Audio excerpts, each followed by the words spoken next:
Hello, everyone, and welcome to our annual State of the Markets presentation. We're delighted to have you today, and we look forward to sharing some important information with you. So, welcome. I'll be with you for the next hour. My goal in 2026 is not to get lengthy, so we're going to move through some data. Before we start, I am going to cover some disclosures, and I'm also going to make sure that I'm sharing my screen. So let's jump into it. Disclosures. Triumph Capital Management. We are an independent registered investment advisor here. Our home office is located in Denver, Colorado. The information that I'm sharing with you today is information that we've put together, and it's information that we believe to be correct. We'll also be sharing some forward-looking statements. Realize that forward-looking statements are based upon the data that we have today and educated predictions of the future. When I show you historical information, I'll reference the dates, so on and so forth. Um, the information that I'm sharing is that of the firms, but perhaps your individual investment advisor maybe has different beliefs about the information, so on and so forth. We do this presentation live. Obviously, this is on a webinar, so this slide doesn't really apply to us. A little bit about myself. My name is Derek Eichenwald. I have the distinct pleasure as serving as the CEO and Senior Investment Executive of Triumph Capital Management. I've been doing this now for this June will be 23 years advising clients on personal finances as well as institutions, nonprofit organizations, so on and so forth. Um, and I enjoy long walks on the beach. Your questions are welcome. Obviously, tonight, because we're in a webinar, if you have questions, please email them to me. At the end of this webinar, you will have my email address and other contact information, and I'm happy to answer any questions. In addition to that, if you would like this evening's slides with speaker notes, we are more than happy to provide them to you. You could simply reach out to us and we will send you exactly what's being presented to you this evening. A little bit about the agenda as we dive into things. So we'll talk about how markets did through 2025. We'll talk about what drove market performance. We'll talk about where we are now, and I'll give you some forecast for 2026. Obviously, some of this stuff will overlap. So let's jump into it. How did stocks perform in 2025? If I bring you back to the beginning of the year, we'll take a look at some of Wall Street's largest firms out there and show you what their prediction was on where the S&P would end. As you can see, Morgan Stanley had the S&P 500 ending at 6,500. You can see Deutsche had it ending at 7,000. Bank of America, 6,666, an interesting number, so on and so forth. The average of the group came out to 6,627, as you can see. Where markets actually ended up was they ended up, the S&P ended up at 6,845. So through 2025, the S&P had a gain of 17.9%. That's with dividend reinvestment. Major firms, the average there at 6,627, that would have represented only a 12.6% gain. So why about a 5% differential? And we'll unpack that a little bit as we work through tonight. Let's keep working. So what drove performance? On this graph here, you can see what the indexes did. So again, you see the S&P 500 up 17.9 through 2025. You see the Dow Jones Industrial up 14.9, and you see the tech-heavy NASDAQ posted a 21% rate of return. When I show it to you in this bar graph, it looks so clean. It looks so nice. It looks so easy. However, if I go to my next slide, I will now show you how markets actually worked through 2025. Again, you see that S&P right in the middle at 17.9. That's that dark blue line. You see the Dow on the light blue line, and again, the NASDAQ on the red line. You'll notice that this line is very volatile, ups and downs, ups and downs, ups and downs. But it wasn't until you got to the full year that you eked out those final rates of return. So if I now put some more noise on this same graph, let's take a look at all of these different headlines and different things that affected the market. So 2005 started off with a bang. We really kind of came into the year gangbusters, as you can see here. Um, I'm going to pull out my pen. As you can see here, we kind of came into the year going gangbusters, right? And when we started off the year, we were up about 5% from January 1st until late February, early March. And in late February, early March, you had this massive sell-off inside of the market. Some of you may remember that. And so let's think about this. We came out of a 2024, markets performed very well. As we got into 2025, we had, these types of headlines. We added a bunch of jobs, 256,000 jobs in the month of December. We saw inflation that 2 years previous hit an all-time high of 9%. Inflation decreased down to 2.9. These are all headlines that came in that January and February, time frame. Israel and Hamas agreed to a ceasefire that you got inside of here. Obviously, we've had that a few times. You had the 47th president's inauguration. That gives the market a level of certainty, right? When you're in a presidential election year like we were the year before, that's a level of uncertainty. But there we go. We had, a new president in the White House. Market tends to like that. You started to get a bunch of headlines on AI, and you saw DeepSeek had some breakthrough in AI technology.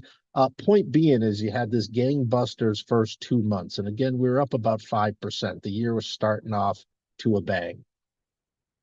Then what you had, and again, late February, early March, was this massive sell-off. In fact, this massive sell-off represented about a 19% drawdown. You saw the S&P 500 drop down by 19%. And if we look at the headlines inside of there, a lot of them have to do with tariffs, right?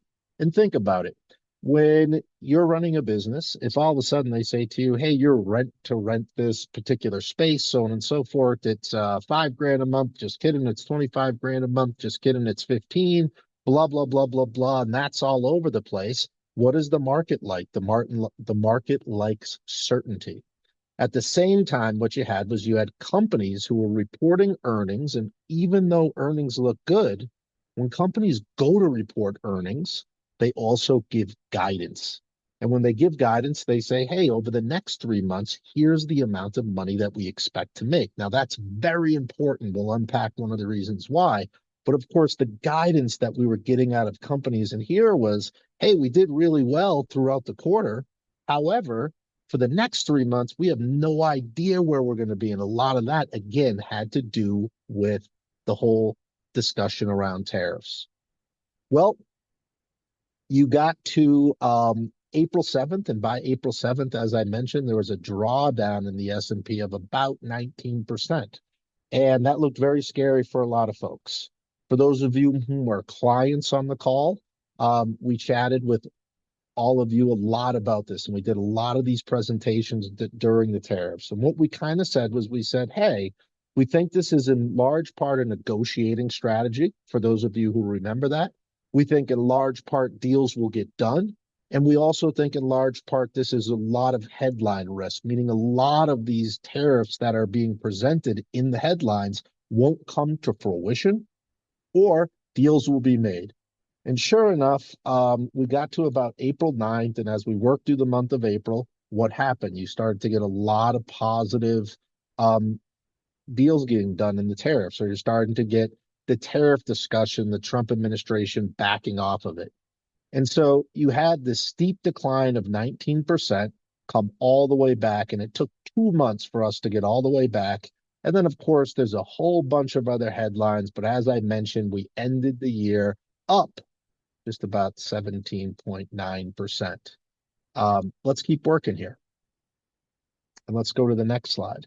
So when I show you the graph and I ask you the question of what drove markets, this was all of that noise. And when I say noise, some of this does have real implications, which we're going to unpack some of those this evening, and talk about how they're going to affect 2026, so on and so forth. But that graph that I showed you before I noised it up, it paid to be steady. For those of you who freaked out around here, I do want to point out a slide to you. And the slide that I'm about to point out to you is saying, what if you missed just one day of investing through 2025? What happened? Well, on April 9th was the very best day in the market in decades. On April 9th of 2025, the S&P 500 soared 9.5%. So what this chart is showing you is that had you missed just that one day, you missed just that one day inside of the market, meaning the S&P 500 in this case, what your return was. And by the way, this brings us through January 19th. So it's saying, hey, on January 1st, 2025, you stuck money into the S&P 500 index. What was your return, okay, from January 1st, 2025 until the close of business on Friday, okay, which was January 16th? Well, had you stayed invested, you were up 19.6. Had you just missed April 9th, the very best day of decades with the index up 9.5%, your return over the last basically year, only 9.2. I just found that slide interesting, and when we ran the data on it, so on and so forth, I also found it interesting, so I figured I'd share. Many of you have seen this slide in the past. I love this slide. It's one of my favorite slides. For those of you who haven't, let me explain. And for those of you who have, bear with me, or perhaps you like it as much as I do. What this is graphing is this is going back to 1990, and it's showing us the S&P 500. And it's showing us the rate of return. The rate of return is shown in those dark blue lines. Whether it's to the upside or whether it's to the downside. The diamonds that you see in light blue are showing you at one point during the year what the market was down. For instance, I just got through explaining 2025. As I mentioned to you, here's the return. But at one point during the year, we were down 19%. Just to say that to you all again, I'll pick on, I don't know, 1991. In 1991, the markets produced a 26% rate of return, meaning the S&P 500. But at one point during the year, we were down 6%. My point in showing you this graph every time I do this presentation is to say to you that drawdowns throughout the course of the year are normal. In fact, they aren't the exception to the rule, they are the rule.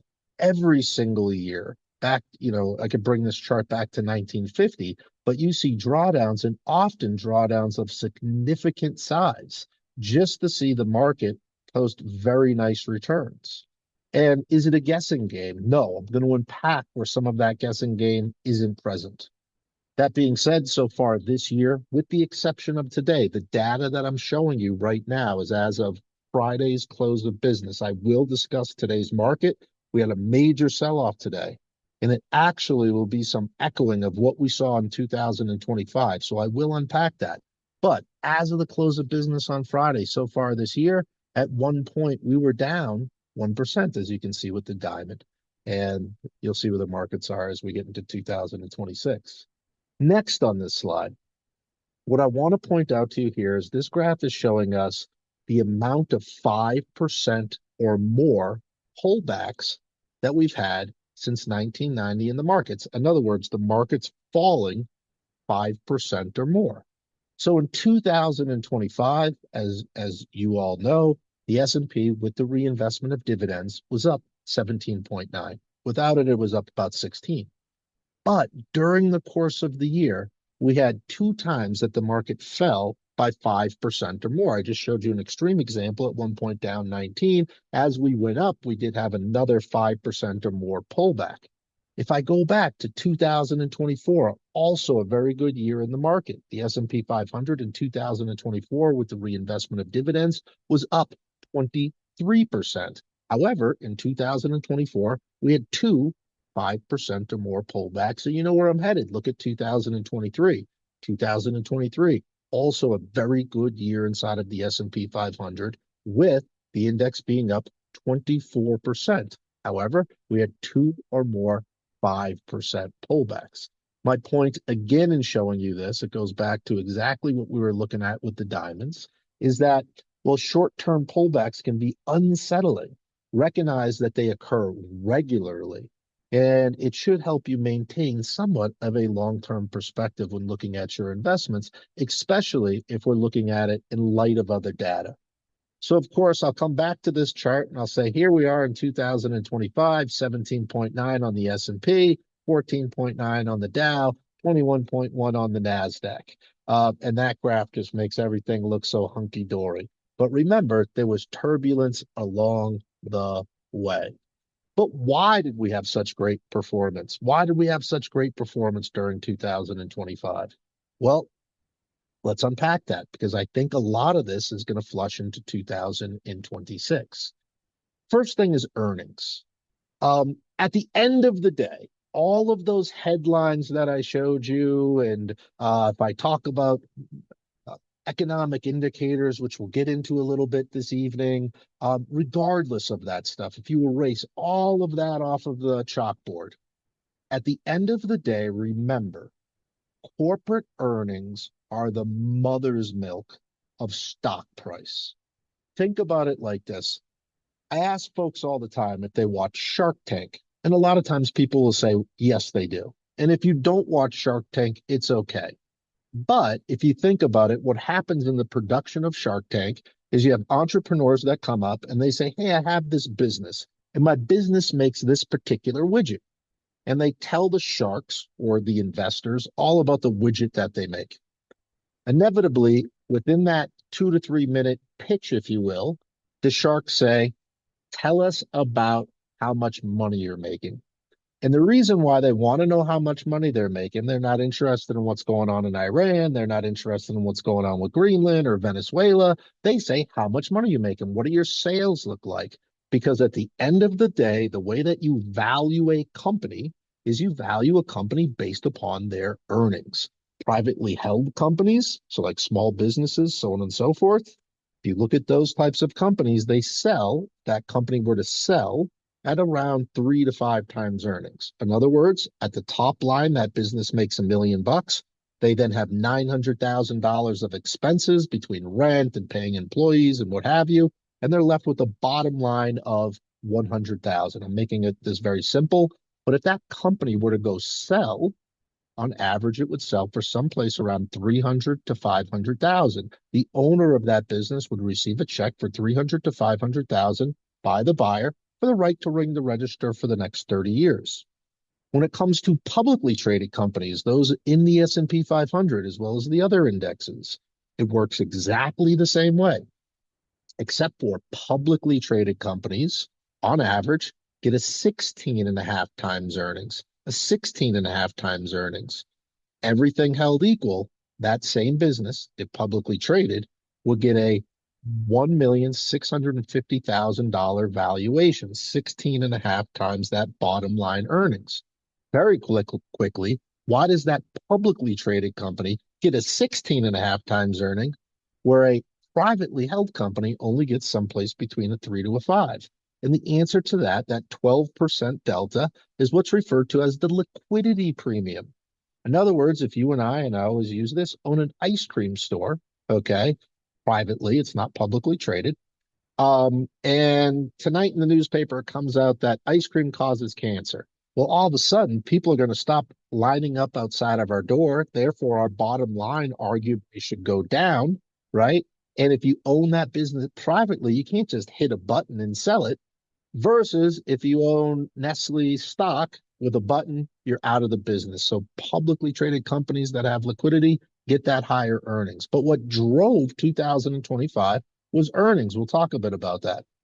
The next thing is monetary and fiscal policy helped with earnings and helped with the direction. We'll talk a little bit about that. And um, the economic numbers. So let's talk a little bit about earnings, okay? Today, every single day, companies, not every single day, but what's happening right now is you're getting major companies reporting their Q4 earnings. And what I did for tonight's presentation, if you notice, this is Tuesday, January 20th. By the way, this list is extremely long. I went ahead and I took a snip of it. So I just took out, the first few larger companies that were reporting.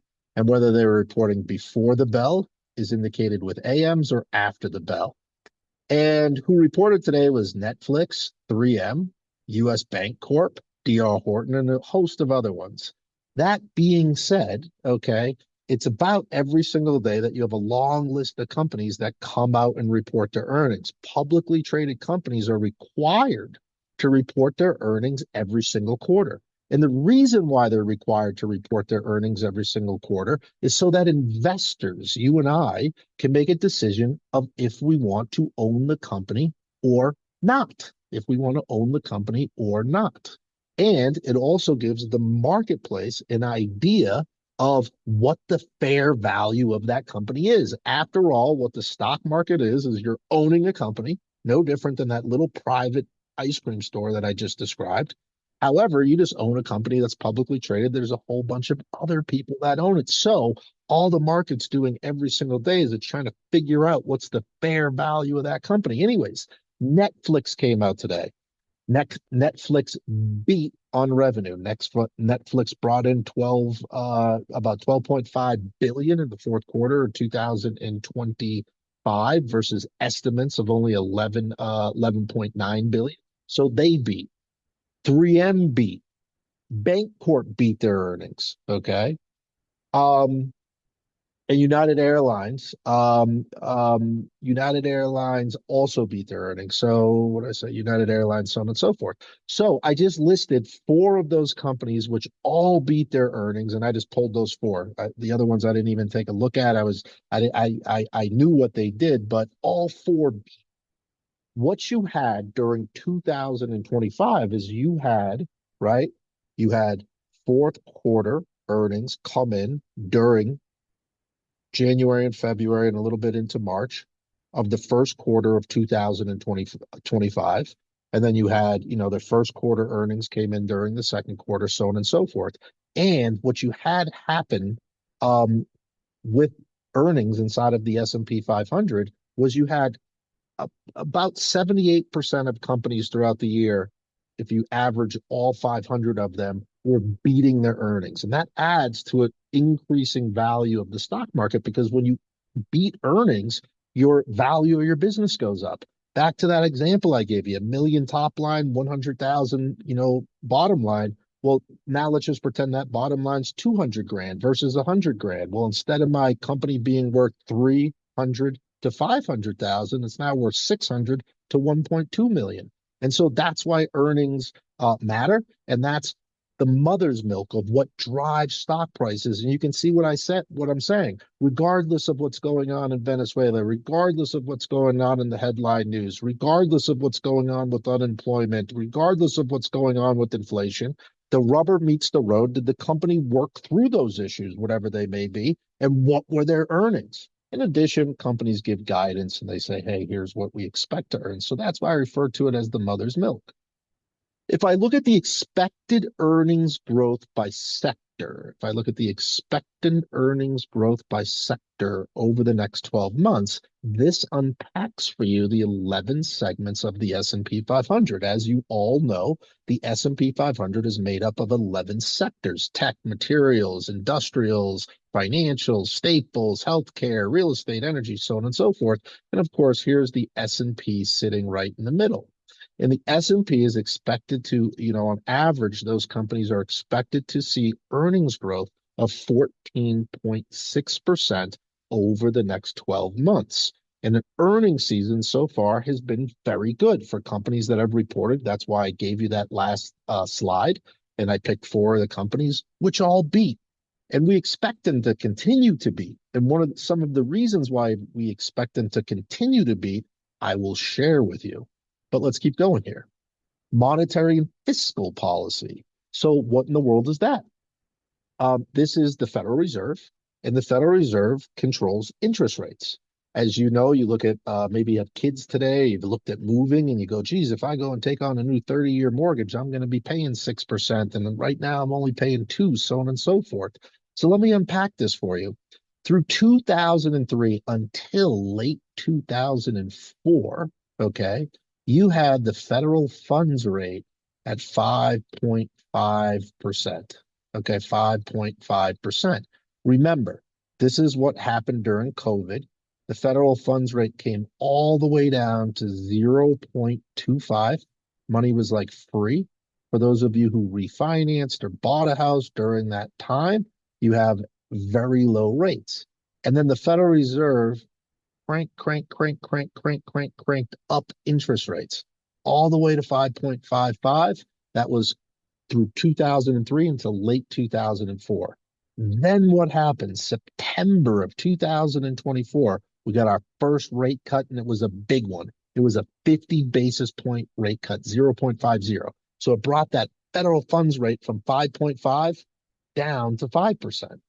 The Federal Reserve again cut November 7th, followed by an additional cut December 18th, 2024. And by the end of 2024, the federal funds rate was all the way down to 4.5. They had cut it an entire point through 2024. Okay. That momentum continued by the Fed into 2025, but they started doing it late year. You know, the beginning of the year, you had, as some of you may know, you had Trump really attacking Jared Powell, telling him he needed to cut rates. The Federal Reserve did not cut interest rates until September 17th, so not that many moves ago, right?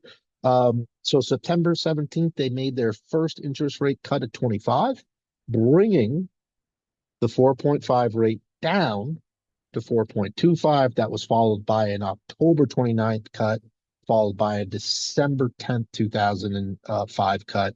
And today, the federal funds rate stands at 3.75. Now, very quickly, all that this means is this is the rate that the central bank, meaning the Federal Reserve, lends money to your bank, Wells Fargo, Chase, whomever. Chase now borrowed money at 3.75, and they have to make a profit on it. So they turn around and they loan it to you at some rate higher than this. And that's why when the federal funds rate was all the way down at 0.25, they could give you loans at, 3%, or I've even seen as low as 2.5 on a 30-year mortgage. Before I move on, I just mentioned something to you guys a few slides ago, and I talked about earnings being the mother's milk. Well, when you have the Federal Reserve that lowers interest rates, okay, the stock market in large part likes that. One of the reasons why the stock market likes that is most of S&P 500 companies have some level of debt. So if you think about it, on your debt, if you're paying 5% and all of a sudden now you're only paying 3% or something lower, what just happened? Your bottom line went up because one of those costs in the middle disappeared. You no longer have that cost anymore. And so that was a driver through 2024 to 2025. Just that in and of itself, everything else held equal, makes the bottom line more profitable. I'm going to venture off for a second. I've showed some of you this graph in the past, and it says, how fast do cash yields fall? And the reason why I bring this up is, if we were to go back a year or 2 years ago, talking to you all and talking to clients, people are like, hey, Derek, my bank's paying 5% interest on my savings or checking accounts or high yield savings accounts. And I said to a lot of you folks, that's fantastic. Truly, it was about the first time in my 23-year career that I've ever seen cash really paying anything. Obviously in the past, paying 1%, whatever, but I mean something like a 5%. And what we also said to folks, and I've shared this over the years past, is I said, you need to be careful because that rate will fall. And what this graph is showing you is on the left-hand side, it's simply showing you how rates fell through March 2001 to July 2002. So back in March '01, you had rates that were at 5.8, very similar to where we were, 2 years ago. And over a 16-month period of time, all of a sudden you wake up and your bank's only paying you 1.8. You saw that again happen, back in October of '07 until January 9. It was 15 short months. Rates on your cash was at 4.7. It dropped to 1.7. You don't realize it because it just kind of happens slowly but surely. And so today I went and I looked at the highest yielding money market account out there. And as of the close of business today, when I looked at one of the highest yielding money market accounts out there, it was at 3.52%, 3.52%.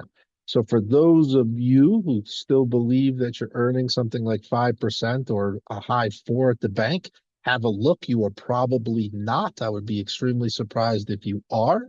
And today you are more than likely earning something lower than 3.2, than 3.2. So I sidetracked off of that, but now I'll pull it back. So no different. Think about it. If that's debt on the other side and it's variable debt, rates come down, credit card yields come down, interest that companies pay on taking loans goes down, profitability, therefore, in a vacuum goes up. The economy. I'm going to spend a lot of time talking about these numbers. And the numbers that I'm about to show you are from '05 as well as 2006. I'm kind of killing two birds with one stone here. But the first thing we want to look at, if we all agree for a second that earnings, as I mentioned, mother's milk of where stock price goes. Okay. So earnings need to be there. But in order to have earnings, what do you need? You need consumers. You need people to buy whatever widget you're selling. S&P 500 companies need the consumer to buy whatever widget they're selling. So the first thing that we're going to do is we're going to look at the unemployment rate. In other words, are there consumers out there that have jobs, so they have cash in their pocket, so they can buy our widget? And on our last read, which is December 2005, the unemployment rate in the United States of America is 4.4%. 4.4%. Now, what does that mean? Is that good, bad, mediocre? Well, the truth of the matter is the sweet spot, the very sweet spot for unemployment is 4%. 4%. So we're a little higher than that 4% now, but we are not, at 7% or something like that. In addition to that, here is 1970. This graph is going all the way back to 1970. So if you take a look at this for a second and I show you where we are today and I kind of draw a straight line backwards, look at that unemployment number. It's very, very good. As I mentioned, it's right around that sweet spot of 4%. By the way, for those of you whom are curious, you might say, Derek, why do we want unemployment at 4%? Why not zero? Seems like that would be the sweet spot for me. The reason being is you need enough unemployed people so that you have a labor market. In other words, if you and I start a business today and we want to hire a IT infrastructure person and we put an ad out or an ad online to hire that person and no one applies and we raise the rate and we raise what we're going to pay them, we raise what we're going to pay them and there's nobody applying. But we really need it to run our business. It's critical to our business. What that does is it creates all kinds of bottlenecks and it creates all kinds of inflationary pressure, so on and so forth. So what studies have found is the unemployment rate that is Goldilocks, right? The ideal unemployment rate, the ideal temperature, 4%. So we're living right in that climate, right around 4%. That's a huge positive. Yeah, you've seen this come up a tiny little bit. We'll talk a little bit about that. Okay, let's keep working. The next thing is if you're trying to get a feel of where perhaps that unemployment rate's going, you would look at the amount of job openings. Currently in the United States of America, there is 1.2 million job openings. There's 1.2 million job openings. If I go back to 2004, so 22 years, there's that number of seven. I think I just messed up and I said the wrong number, 1.2 million. That was wrong. I meant to say 7.2 million, 7.2 million. So look at that number of 7.2 million. Again, if I were to draw a straight line backwards, there's a huge amount of employers out there that are looking to employ folks. Yeah, Derek, but look at that line that's come way down. Remember, this was COVID, right? And so, COVID happened. We came out of COVID. Employers hired folks, hired folks, hired folks, but there's still a ton of job openings. That's a very healthy number. In other words, with those amount of job openings, you wouldn't expect to see the unemployment number move upward or move up anything substantially. Next, with those workers, okay, with those workers, we want to know what the trends look like. It's fine to look at it on a line, but look at this. This is job growth. This is monthly job growth. And this is bringing us, if I were to draw a line here, that's all through 2024. Look at those big, healthy numbers. Now, yeah, granted, some of this was still, left over from COVID. Employers were still filling, in jobs. We got into 2025. Remember what happened in 2025. Look at this is really nice looking.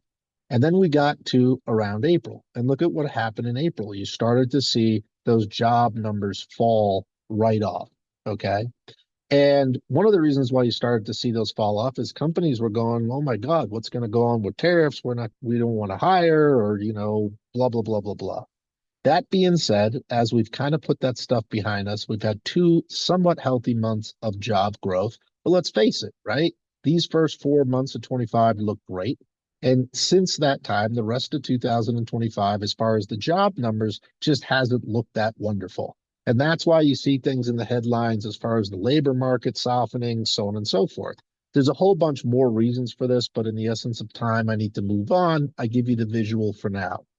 Um, I'll also say this. If I come over here and I look at job loss in the US, so what this is looking at is the amount of unemployment claims filed. Well, again, this is going all the way back to 1970. And lo and behold, look at that line. It's one of the lowest reads that we've ever had. So all this is looking at is looking at new filing of unemployment claims, and that is for the week ending January 10th of 2006. So this is also a very positive indicator. You don't have a ton of new unemployment claims out there. It just indicate, you look at all this data, and I like to call it a mosaic of data. And there's a lot of other economic numbers that we look at. Obviously, I can't go through them all tonight as we'd be in here for, 15 hours. But I try to pull, a number of pieces to paint the picture using those mosaics to indicate, is it strong or is it weak? I'm still looking at unemployment, and I'm going to look at quit versus hires. So quit versus hires, quits are in the blue, hires are in the red. And all that I'll say here is when you have quits and then you have hires, that is north. And so this delta between the two is about 2 million. That is, again, another positive indicator. I dig into that one a little bit more, but in the essence of time, I'll move on. Just realize that's a nice positive indicator. Okay, so for now, we're going to agree that the unemployment picture or the employment picture, however you want to say it, it looks pretty darn good. You got people out there working. So if we're a business selling widgets, we're like, hey, there's people working, they can buy our widgets. Okay. Then we have this thing working against us, right? People got to pay their bills. People got to pay to fill up their tank. People got to pay to put food on their table, so on and so forth. So, hey, are these people getting raises? So one number that we look at is we look at that monthly wage growth number. That red line is simply the average. We got in our December wage growth number. Wages grew in December 0.33. In November, they grew 0.25, October. So, you see some nice wage growth inside of here. And if I take that out and I look at it year over year, which I'll do in my next slide, you had the average American over the last 12 months, December of 2024 to December of 2025, have their wages increased by 3.76%.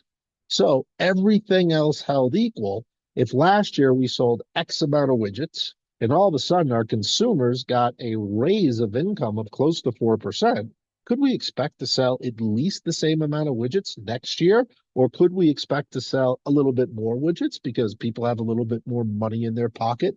Perhaps. But we have to look at this in light of inflation. So inflation was the talk of the town along with tariffs, right? If all of a sudden you throw tariffs and the cost of this widget ends up costing $50 more, what does the company do? They don't eat it. In large part, they'll eventually pass it on to the consumer. So back when that whole tariff discussion was happening in April and for 3 months, right? April, May, June, right? That tariff and it's still in the headlines, which we'll get to in a second. But what was also being said is, hey, if you do that, you'll also have inflation that skyrockets. In other words, the price of widgets will go up and the consumer won't buy as many widgets. Well, the reality of the situation is when we look at inflation, we get two different reads. We have what's called headline inflation, and we have what's called core inflation. Just to unpack those two things, headline inflation um, includes food and energy. It includes food and energy. Well, core inflation shown on that red line strips out food and energy. It doesn't include it. And that's why you see that blue line being more volatile. Now, when we're talking about the consumer, when we're talking about investing, what do we care about? We care about that headline inflation number, right? Because regardless of what you have to pay at the pump or regardless what you got to pay for eggs at the grocery store, you still have to put food on your table. So we're extremely interested in what headline inflation numbers look like. Well, here's the good news. The good news is we got the December 2025 read, and the year over year inflation number came in at a low 2.7. Okay. It didn't skyrocket up like a lot of economists thought, so on and so forth. In fact, inflation came down over the year. And so here we are, we have inflation at 2.7. We have wage growth at basically that 3.8.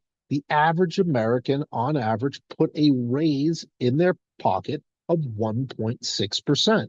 Now I know what you're thinking, 1.6%, Derek, that's not a lot.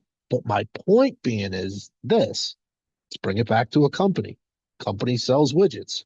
Your consumer now has more money in their pocket. Will they spend more money on the widget? At the same time, don't forget the company in and of itself. What are they trying to do? They're trying to control this middle area as best they can, using things such as AI, using things such as different cost-cutting matrix to help that bottom line. Let's keep working here. So I go back to earnings, and it's no mystery why you saw corporate earnings through 2025 behave so nicely. Because although you had all of that headline risk, all of those things that happened, all the news stories that you watch, so on and so forth, at the end of the day, a lot of them a lot of them didn't happen, right? Or a lot of even the tariff stuff and inflation was supposed to skyrocket, but it didn't. And what did it lead to? It led to very good corporate earnings. And why did it lead to those corporate earnings? Because look at the consumer. The consumer is essentially in charge of those corporate earnings, and the consumer was so strong based, on that data that I showed you.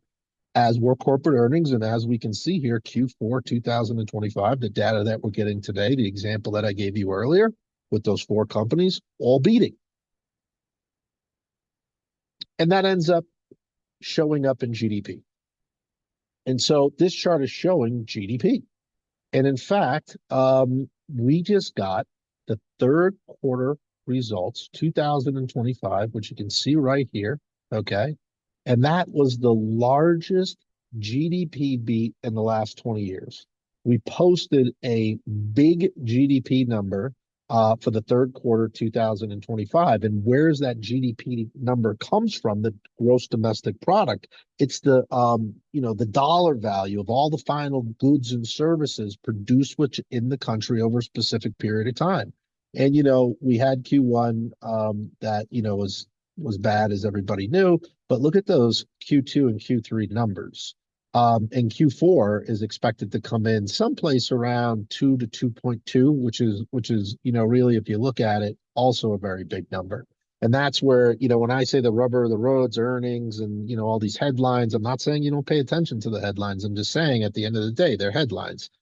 What really matters is where the rubber meets the road. And if you boil that all down and then you combine the winners, the losers, wage growth, the employment, did we grow GDP? And of course, you can see third quarter results, 2025, huge positive push towards market returns for 25 and into 26, more than likely. Let's keep working. So where are we now? If I bring you back, for those of you who joined me in January of 2025, I like to show you these speedometers. And on these speedometers, I put them in green, yellow, and red. Obviously, green's positive, yellow is neutral, and red is cautionary. Well, think about it. From what we've talked about today, monetary policy. At that time, I said, hey, the Fed's lowering interest rates. So I gave monetary policy a green indicator. You looked at the labor market. At that time, we were again down in the fours. Labor market looked good. You looked at the consumer and the consumer spending. The consumer was certainly out there spending money. And again, those labor numbers, regardless of what those headlines said, because I know they were saying something quite different, I was showing you all the data and I was going, hey, wage growth exceeding inflation. Consumer has more money. Yes, Derek, they do, but this inflation stuff with tariffs, it's going to eat it up. But it didn't. So I had consumer spending in green. Fiscal policy goes hand in fist with monetary policy. Businesses were out there spending. Corporate growth profits looked good. Why? Because the consumer was spending. Inflation was coming down, which is why I had it in green, and many of you laughed at me. And banks were willing to lend. And so that was a year ago.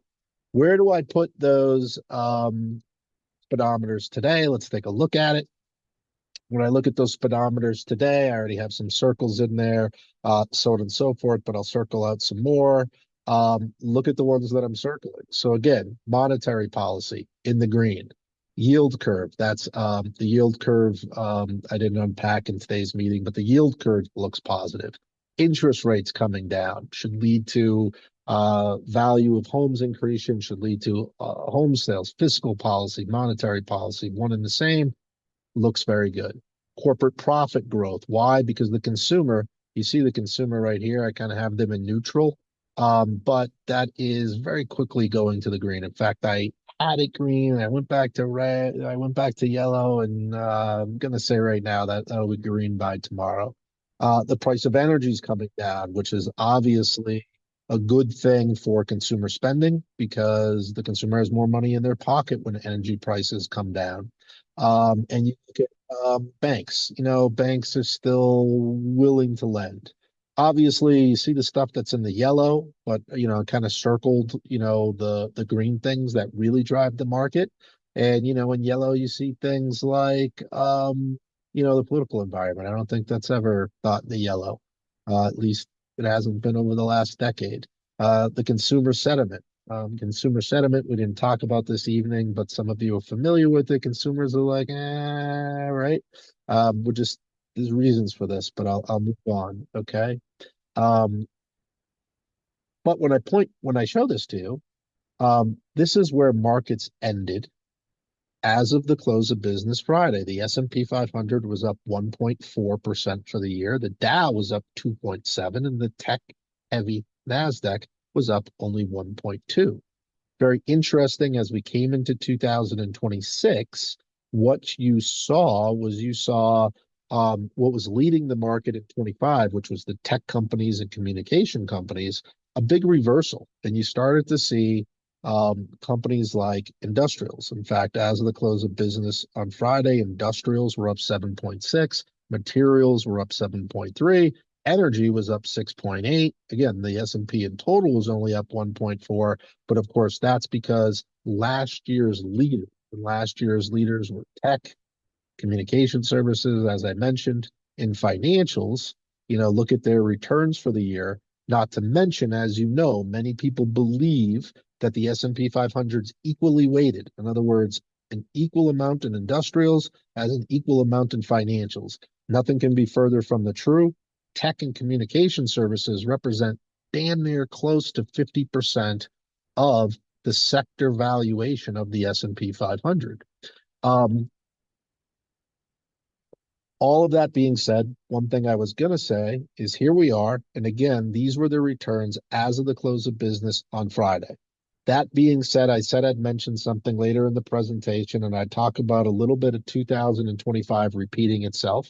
And I'd also talk about the sell-off that we had today. For those of you who don't know, today the Dow dropped about 870 points. The NASDAQ dropped about 561 points, and the S&P dropped about 143 points. What that means in percentage terms is the Dow was down 1.76, the NASDAQ was down 2.39, and the S&P 500 was down 2.06. So after today, and you got to remember this presentation started at 6. Yes, I know markets kind of closed at 2, but I was kind of putting together these numbers midday, so give or take a little bit here. The S&P for the year is now down 0.66. The Dow Jones Industrial after today is up, but only up 0.94. And the NASDAQ for the year is down 1.19. When I said those numbers, give a little wiggle room. NASDAQ might be down only 1.18, or it might be down 1.21 or something like that, but right around those numbers that I just shared with you. And so what happened? Why did markets have this big sell-off today? And I said it's a little bit of a rerun of 2025. For instance, what happened over the weekend was, the Trump administration coming out and threatening a 10% U.S. import tariff on all 8 NATO allies starting February 1st, and then rising to 25% on June 1st unless they agree for a deal for the U.S. to control Greenland. And so when you think about that, that's all of our NATO partners, and that'll also, because NATO needs to agree upon something to do with Greenland, but those tariff headlines are coming back into the environment. That's what led to the sell-off today. Will that really happen? Again, probably a negotiating tactic. It's kind of interesting that the Trump administration brought up this whole thing about Greenland. Interesting for me, simply due to the fact that like 15 years ago, I read some white paper about how how important Greenland is to the U.S. global security. I really forgot a lot about it over the last 15 years, but I remember being like, hey, that makes sense. So we'll see what happens there. In large part, you don't have anything fundamental. It's not like you saw unemployment shoot up. It's not like you had a whole bunch of big companies missing earnings. It's not like you had, the World Trade Center building go down or something like that. A lot of headline risks that I think will be somewhat of a repeat of last year because it kind of won't happen. So potential headwinds, resurgence in inflation. One thing that we've seen is we have interest rates coming down. You see us right around employment. By the way, I didn't say this earlier, but where you want to have inflation, I mentioned we're at 2.7. The sweet spot on inflation is at 2. The sweet spot on inflation is at 2. So what you do to get the inflation number down is you actually raise interest rates. You don't lower interest rates. So we have an inflation number at 2.7, okay? And we have a Federal Reserve that's cutting rates. And so does that lead to a resurgence of inflation? Remember, I said earlier, maybe housing prices go up or people start to move and you start to see some movement in the real estate space. Well, that is inflationary. Okay, so perhaps a resurgence of inflation. Okay, valuations, I'll get to in a second. Geopolitical tensions, obviously, it's already there. Labor market, right? You look at, like I pointed out earlier, they're going to do tariffs and companies going, hey, you know what? Let's put a hiring freeze. We don't know what's going to happen with these tariffs, so on and so forth. So it can mess things up. And headline risk, exactly what I've been describing. Potential tailwinds. Obviously, through 2025, one of the themes was AI, artificial intelligence, so on and so forth. But that stuff is getting better every single day, making companies more profitable in the middle. Monetary easing, in other words, the Federal Reserve continuing to lower interest rates, improvement of corporate profits. These are all tailwinds, and improving labor markets, right? Kind of interesting. So, if companies are some profits, so on and so forth. What do? They buy, another ice cream store. They offer more flavors or whatever, which then you have to hire people to. So we'll see where that all pays out. One thing that I threw at you was valuations. For those of you that are interested, I'm going to unpack. I said earlier it was one of the headwinds. Let me explain. And it's, by the way, the main thing that I'm concerned about. The other things inside of there, we're on top of that stuff. We're looking at this data all day long, as you can imagine. But one piece of it that is a bit concerning to me is valuations. I've always been concerned about valuations for many reasons, which again I won't explain here. But if you look at large cap stocks, forward PE ratios are at 22.2 on S&P 500 stocks. So let me explain what that means. Earlier I said on average S&P 500 stocks sell at 16.5. And they do. When you have forward P ratios that are north of 16.5%, 16.5, it means that company valuations are frothy. Okay. In other words, you're paying a bit more for that company. In other words, back to my ice cream store example, made $1 million top line, 900 grand expenses in the middle, bottom line 100,000. We go to sell our business someplace between 3 to 500,000 is fair value. However, haha, we just sold it for 750,000, right? It was more than what we would get on average. So companies today, S&P 500 companies today, are selling at 22.2 forward PE, meaning it's frothy. Now, listen, things have been frothy. One thing that happens in my business, and I think kind of happens in the world, is everything reverts to the mean. In my line of work, we refer to it as Fibonacci retracement, but to explain that simply, things revert to the mean. And so this number wants to revert to 16.5. How does it revert to 16.5? Well, one of two things or a combination of the two things happens. Either stock prices go down, okay, or earnings go up. And typically what you have happen is you have a little bit of both of those things going on. This number that I show you is as of the close of business on Friday. Okay, so today we had a bit of a sell-off. So, but remember, we're only down, 1.5%. It's not like we had a 10% sell-off or something like that. So this forward valuation number, quite frankly, okay, it's at 21.8, right, versus 22.2. It's still, it's still high. And the reason why I'm concerned about that is I'll show you two other slides and then we're done here, is if you come over here and you look at forward PE ratios. So here's the S&P 500 forward PE ratio. Here we are at that 22. These are scatter plotted, different readings over time. On this line, you have the annualized return of the S&P 500 over the next 10 years. And so if you notice, right, if I were to scatter plot us as a forward PE ratio, here we are today, let's just put us at 22. So right in here, look at that rate of return, right? They're nasty. When you have low PE ratios, and by the way, you only get low PE ratios after you have a massive market sell-off.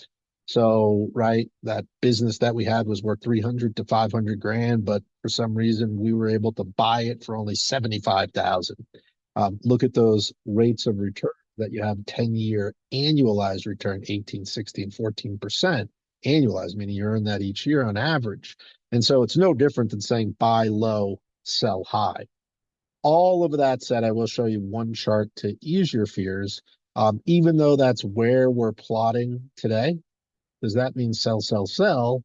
I don't think so, because we continuously see, as I showed you, earnings that are moving upwards. Like I just showed you those four beats, and I showed you how well the consumer's doing. And what this chart is saying to you is it's saying to you, hey, listen, over the short term, when you plot PE, and I showed you that 10-year annualized return, over a 1-year period of time, they're horrible predictors of where market returns are going to be. You've had returns over a 12-month period of time, 40, 50% on the S&P 500. You've also had negative 20, so on and so forth. What I will say to you, we're at the end. I could go on and on and on and on about this because I've been going on and on and on about it to myself. We don't have P ratios like we had in 1999 leading into the dot-com bubble burst, where you had P ratios at, 100 or even higher.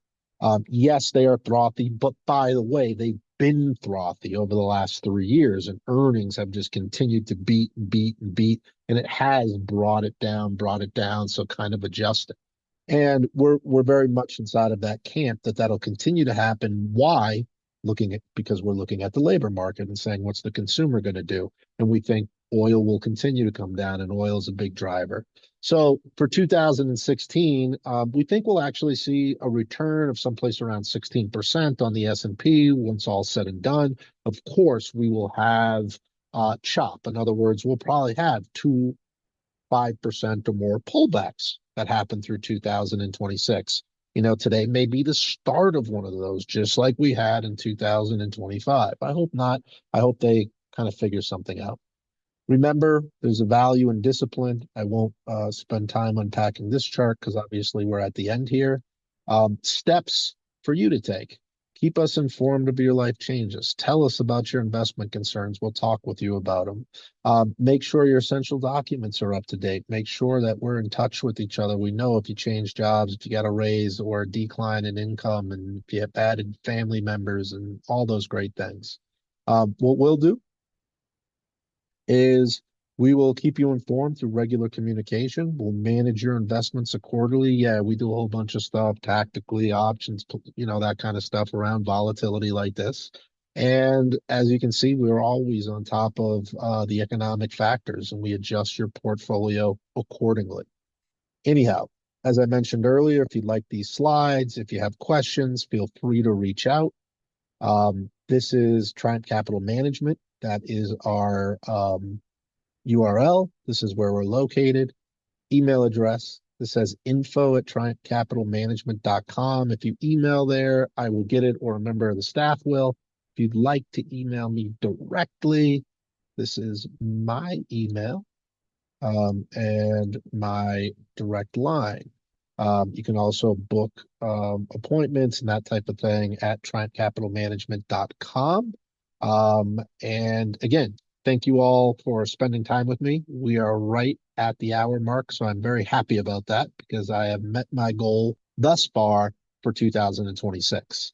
Obviously, guys, I could go on with this stuff for hours and hours and hours, and there's so much to unpack. In fact, every one of those slides could probably dedicate an hour to it. But of course, this is supposed to be informational. It's supposed to give you a wide, obtuse view of what's going on in the markets. Again, if you'd like the slides, it will come with speaker notes. And those speaker notes, I do go more in depth with the data, so on and so forth. So feel free to email if you'd like them. We'll drop them in your inbox. Thank you so much. Have a good night. Happy New Year. Happy holidays. I know we're 20 days in, but if I hadn't already said that to you, there you go. Again, have a wonderful evening. Talk soon. Bye-bye.